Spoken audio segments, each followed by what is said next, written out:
Hem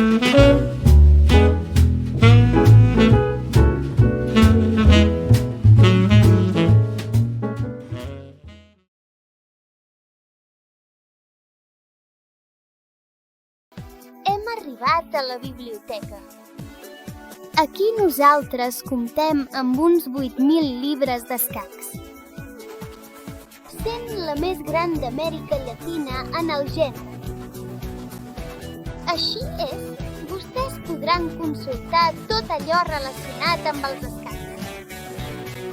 Des d'investigacions sobre els seus orígens fins a jugades que us ajudaran a obtenir un millor nivell de joc.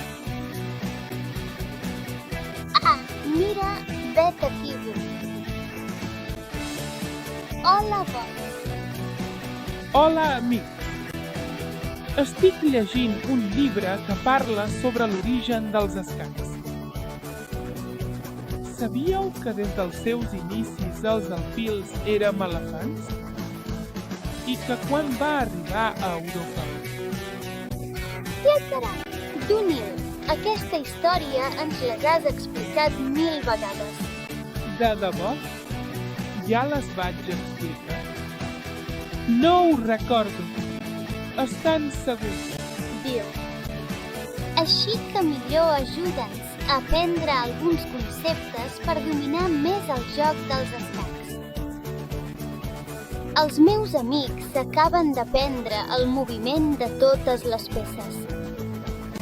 Primer, ara necessitem conèixer alguns conceptes per estar preparats i així jugar una partida contra el regne de Pataliputra.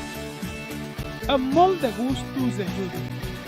Aprofitant la menció del regne de Pataliputra, és allà on es creu que es va inventar els escacs. De fet, hi ha una llegenda que explica que hi havia un rei totalment avorrit i que, de sobte, va arribar un jove camperol a ensenyar-li a jugar als escacs. El rei va quedar tan encantat amb el joc que li va oferir el que volgués. El jove pagès li va demanar un gra de blat per la primera casella del tauler, 2 per la segona, 4 sobre la tercera, 8 sobre la quarta, 16 sobre la cinquena, 32 sobre la sisena, 64 sobre la setena, 128 sobre la vuitena, 256 sobre la novena. Boyle, tardaràs molt en dar-nos casella per casella quants grans van ser millor vins al punta. Finals, 12 sobre la desena. Millor. Deixem-me d'un rossobri i anem a consultar els llibres que necessitem llegir per estar preparats per a la partida d'escacs.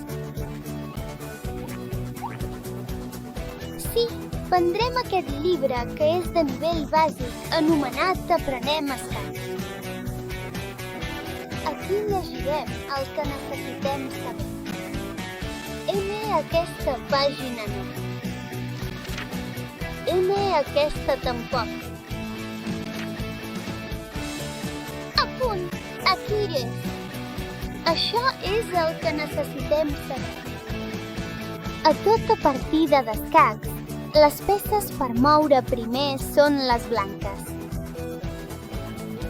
Així que ja saben, quan juguem una partida, les blanques tiren primer. Ara pacandar la tornada a la pàgina. Veurem els conceptes de jaca i escac i matemàtica. L'escac és quan el rei està sent atacat, però té una escapada. Deixeu que ens ho mostrin al tauler. En moure l'alfil a aquesta casella, veiem que el rei està sent atacat. Nosaltres direm que el rei està en escac. És clar, el rei, en moure's a un altre lloc per on l'alfil no passi, es salva i la partida continua. I quan deixes atrapat el rei de manera que no pugui escapar, això s'anomena escac i matemàtiques. Deixeu-me posar una posició on es dona aquesta situació. Aquí mouré la meva reina i atacarem el rei. Si ell es mou cap aquí o cap allà, la reina el captura. Si el rei es mogués a aquestes altres caselles, la torre el captura. Això és escac i matemàtiques, perquè el rei no té sortida. Farem alguns exercicis per saber si és escac o escac matemàtiques. Anem al tauler gegant perquè tots hi participin. Pedrito, punteia, per favor. Bonic. Aquí, prínceps anar. En aquesta casella posaré un rei en aquesta. Perfecte. Tenim una posició on hem de buscar la manera de poder atacar el rei. Algú sap com? Pedret, tu saps? Ok. On la pots atacar? Perfecte. Pedrito, aquí estàs atacant el rei. Ara volem saber, i això és un escac o escac matemàtica. Què passaria si el rei es mogués a aquesta casella? Així és, l'Astús o el rei podrien capturar. Què passaria? Tancament el captura a la torre, el rei prendria a l'altre rei. Primera ara, si el rei es mogués a aquesta casella, molt bé, l'alfil se'l menjaria. Per tant, això és un escac matemàtiques. Ja, el Paní acaba de fer esment d'una paraula menjar.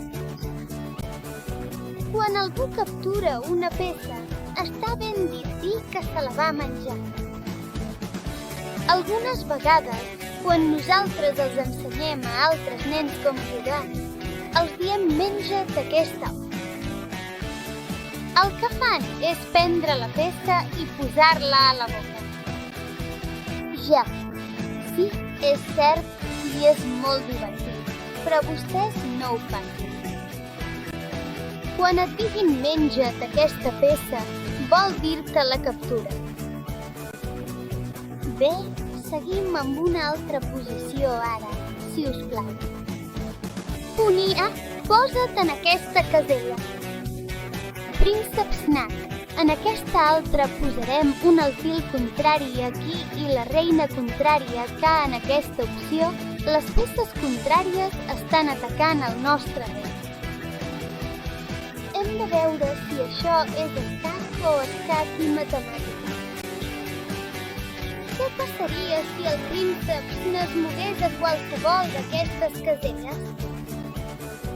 Sí que hi ha el perill de ser capturat o menjat per la reina contrària.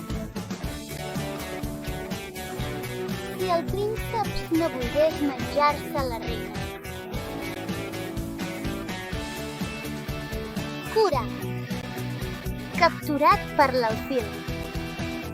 Aleshores això vol dir que és un escac mat i que el joc s'ha acabat?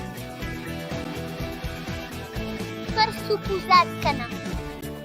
Príncep Snack té una sortida, però s'haurà de recolzar d'una peça de pont. Ell des d'on es pot menjar a la reina. Si us plau, Ponia, comptem 1, 2 i acoteu la reina pont. No era menjar-se del verb menjar i no de capturar. D'acord, així és el nostre príncep. Ja no està sent atacat. Per tant, això només va ser un escac. Finalment, tornarem a consultar el nostre llibre. Veurem la part del rellotge d'escac. És molt probable que vosaltres hàgiu vist escacaires jugar amb rellotge. El rellotge és un instrument que t'ajudarà a jugar partides d'escacs ràpides. Fa alguns anys, quan el rellotge no s'utilitzava en un torneig, les partides d'escacs